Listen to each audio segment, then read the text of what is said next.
Christine Hermosa nagdadalang tao na naman ulit.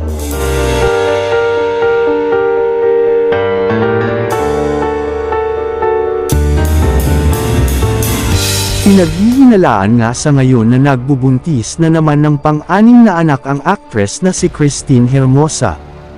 Ayon kasi sa isang showbiz insider, recently daw ay parang nakakaramdam di umano si Christine ng sintomas ng isang pagdadalang tao sa sinapupunan dahil di umano sa kaunting nararanasan nitong mga pagkahilo at pagsusuka. Minsan din di umano ay naghahanap daw ito ng mangganghilaw na isa nga sa mga hinahanap ng isang nagdadalang tao.